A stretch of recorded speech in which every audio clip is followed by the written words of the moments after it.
Committee की। लेकिन अब आपके सामने बताएंगे सरकार का एक और हाल, और यह हाल अहवाल इसलिए बड़ा इंपॉर्टेंट है कि तबाहकुन सैलाब के बाद बड़े पैमाने पर काम हाथ में लिया गया, वजीर आजम के दफ्तर से पैसा भी दिया गया, लेकिन कई साल गुजरने के बाद खबर सामने आ रही है कि जहलिम की ड्रेजिंग तो नामुकम्मल हुई है और आखिरी पड़ाव पर जो काम करना है उसमें अभी भी बहुत से मरहले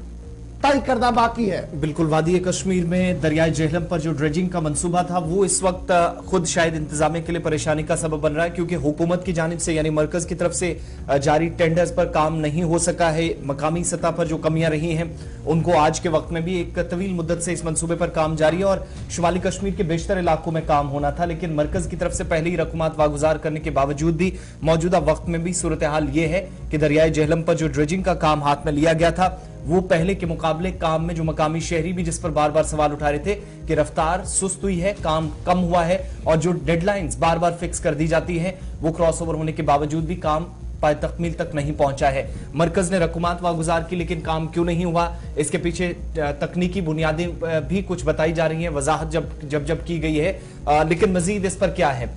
श्रीनगर सीधा चलते हैं, कश्मीर ब्यूरो चीफ हिलाल हंजूरी हमारे साथ हैं। बहुत शुक्रिया हिलाल ज्वाइन करने के लिए। मंसूबा काफी मुद्दत हो गई है इसको हाथ में लिए हुए, लेकिन क्या वजूहात हैं कि फर्स्ट फेज और फिर सेकंड फेज फिर नॉर्थ टू सेंट्रल कश्मीर के कुछ एरियाज को बड़े इंपॉर्टेंट जो टेक्निकली थे कि फ्लड लाइक सिचुएशन ना बने, वक्ती तौर इनको मुकम्मल किया जाना था, लेकिन आज जब अप्रैल का महीना भी खत्म हो रहा है तो यह पता चलता है कि पैसा तो खर्च हुआ लेकिन काम मुकम्मल ना होना, कहां पर खामियां कमियां रही, कौन से ऐसे बॉटलनेक्स थे जो आज के वक्त में खुद परेशानी का सबब बने हुकाम के लिए। देखिए आसिफ, साल 2014 में आए तबाहकुन सैलाब के बाद जो जम्मू कश्मीर इंतजामिया और मरकजी सरकार के लिए ये प्रायोरिटी बन गई थी कि जो दरियाई जहलम या इससे जब सैलाब आ जाता है, सैलाब से गुजरता है और उससे पैदा होने वाले नुकसान को कैसे रोका जाए, और इससे एक डेडलाइन करार देकर उस वक्त ये कहा गया था कि अब इस पर ड्रेजिंग भी होगी और उसके साथ साथ जितने भी फ्लड चैनल्स हैं उन्हें भी साफ किया जाएगा, ताकि अगर कभी खुदा ना खास्ता इस तरह की सूरत हाल साल 2014 की जैसी सूरत हाल पैदा होती है तो उस वक्त कैसे बचा जा सकता है। हालांकि प्रायोरिटी बुनियादों पर ही उस वक्त पहला फेज शुरू किया गया था जिसे खत्म किया जा चुका है, लेकिन अभी तक भी कई सारे ऐसे ठेकेदार साहिबान हैं जिनकी अभी भी जो रकूमात है वो पेंडिंग है। नंबर 1। नंबर 2, अब जब सरकार ने अक्टूबर साल 2022 के महीने में दूसरे मरहले के लिए टेंडर्स जारी किए, लेकिन इसमें बड़ा कोल्ड रिस्पांस ठेकेदार साहिबान की जानिब से या कंस्ट्रक्शन एजेंसीज की जानिब से रहा है। वजूहात क्या है वो अभी तक सामने नहीं आ रही है, लेकिन बाज जो ठेकेदार साहिबान हैं या इससे मुंसलिक जो लोग हैं, जब मैंने उनके साथ बात की है तो उनका कहना है कि सरकार के पास अभी इसके लिए फंड्स जो है वागुजार नहीं है। यानी 300 करोड़ रुपए का प्रोजेक्ट है, यानी 229 करोड़ रुपए का प्रोजेक्ट है, लेकिन 114 करोड़ रुपए ही अभी तक सरकार के खजाने में है और कोई भी ठेकेदार जो है वो इसमें या कोई भी कंस्ट्रक्शन एजेंसी जो है वो ज्यादा लायबिलिटी नहीं बढ़ाना चाहता है, और ये भी उस वक्त जब जम्मू कश्मीर पैसों को लेकर, हुकूमत को लेकर क्राइसिस से जूझ रहा है। तीसरा काम यह है कि ये जो सोपोर के अंदर निंगली से खादिनियार का इलाका है, यहां पर कुछ रिहेबिलिटेशन भी करनी है, क्योंकि यहां दरियाई जहलम के आसपास जो कुछ इलाके हैं जो रेजिडेंशियल है और कुछ कारोबारी तबके भी यहां पर काम कर रहे हैं, इन्हें हटाना जरूरी है और उसके लिए 300 करोड़ रुपए की जरूरत है, और वो 300 करोड़ रुपए जब तक ना रिलीज हो जाएगा तब तक ये काम यहां पर नहीं हो सकता है। एक बड़ा पैच है लगभग 19 किलोमीटर का, जब यहां फंड्स वागुजार नहीं हुए तो इससे भी एक बुनियाद बताई जा रही है कि इससे काम नहीं हो रहा है। नॉर्थ और साउथ के अंदर कई एक जगह पर, चाहे नाला रंडियारा हो, चाहे नाला लिदर हो, चाहे नाला रमशी हो या दूसरे नाला हो, वहां पर बांध तामीर करने की, बड़े गेट तामीर करने की और भी कुछ प्रोटेक्शन वॉल बनाने की जरूरत है और कई एक जगहों पर ड्रेजिंग की भी जरूरत है। लेकिन जब फंड से नहीं हुए और उसके बाद जब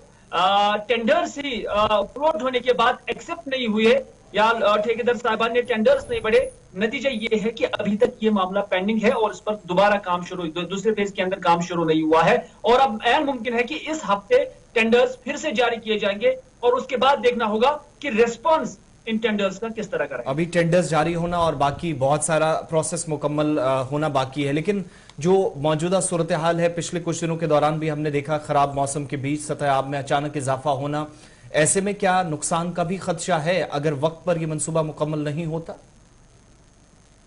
बिल्कुल, नुकसान को हम किसी भी वक्त रूल आउट नहीं कर सकते हैं, क्योंकि साल 2014 इसकी मिसाल है और उसके बाद अगर कुछ काम तो किया गया है, लेकिन वो पूरे इत्मीनान काम नहीं है, इस एतबार से कि जो जरूरत है, जो डिमांड है, वो उससे ज्यादा है। तो इस तरह से खुदा ना खास्ता अगर ज्यादा बारिशें कभी भी होती हैं और फिर खुदा ना खास्ता साल 2014 की जैसी सूरत पैदा होती है, तो फिर आज भी इस नुकसान से बचा नहीं जा सकता। ये नुकसान का खतरा हर वक्त यहाँ कश्मीर के अंदर लाहिक रहेगा। तो कुल मिलाकर क्या हम ये माने कि ये जनाब ये जो फंड्स का अदम दस्तयाबी है, ये एक बुनियादी वजह है कि सेकंड फेज में जिस शिद्दत के साथ काम होना चाहिए था वो हो नहीं पा रहा है, और 2014 में जो सबक हमने पढ़ा था वो हम भूल रहे हैं आहिस्ता आहिस्ता और हम आगे बढ़ रहे हैं।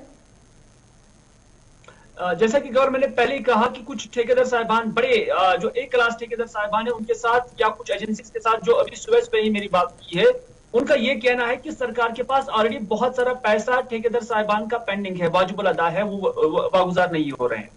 दूसरा ये कि कुछ एक ठेकेदार साहिबान पर तलवार भी लटक रही है, उनके जो कार्ड्स है उन्हें कैंसिल किया जा सकता है, आप कुछ का किया भी गया होगा। नंबर 3 ये कि फाइनेंशियली, ये उनका कहना है कि फाइनेंशियली अभी हम बहुत मुतासिर कुन हालात से गुजर रही हैं, अभी ठेकेदार साहिबान के पास भी पैसा नहीं है और वो लोन बैंक से उठाने के लिए भी तैयार नहीं है, क्योंकि उन्हें एक्सपीरियंस सरकार के साथ काम करने का बहुत बुरा है। ये भी एक वजह है। और तीसरा यह है कि सरकार ने अभी तक इस प्रोजेक्ट के लिए फंड्स जो 229 करोड़ में से सिर्फ 114 करोड़ की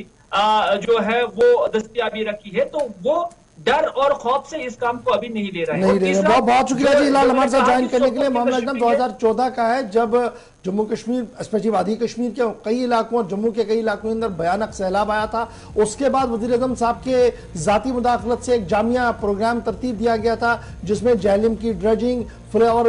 स्पिल ओवर फिल्म जो चैनल है हमारा फ्लड चैनल, उसकी सफाई और मरम्मत का काम था। फिर ब्यूटिफिकेशन ऑफ जहलम के नाम पर काम किया गया। फर्स्ट फेज में थोड़ा सा हमने देखा जो फ्लड चैनल है उसमें भी सफाई थोड़ी सी हुई, जहलम की ड्रेजिंग में भी काम हुआ, लेकिन जो मेजर पार्ट है नॉर्थ कश्मीर वाला जो फेज 2 है, उसमें खबर यह है कि काम मुतासिर हो रहा है। मरकज की तरफ से जो इमदाद का ऐलान किया गया था उसमें थोड़ा हाथ टाइट कर दिया गया है, और जो टेंडरिंग का प्रोसेस था उस टेंडरिंग में कोल्ड रेस्पॉन्स है, अब दोबारा से टेंडर किया जाएगा। 2014 का काम है, 2023 में वस्त में आज हम है, मुकम्मल अभी तक नहीं हुआ। यानी 2014 में जो सबक पढ़ाया गया था हमें डिजास्टर मैनेजमेंट के जरिए से, वो कहीं ना कहीं हम भूल रहे हैं और इस पर कोई भी काम नहीं हो पा रहा है, जिसकी वजह से खतरा बराबर सा बना हुआ। और जो पुराना काम किया गया फेज 1 में, अगर 2 वाला काम सही नहीं होता तो 1 का करने का कोई फंडा ही नहीं बचता है, अगर खुदा ना करे 2014 की सूरत हाल उभर कर सामने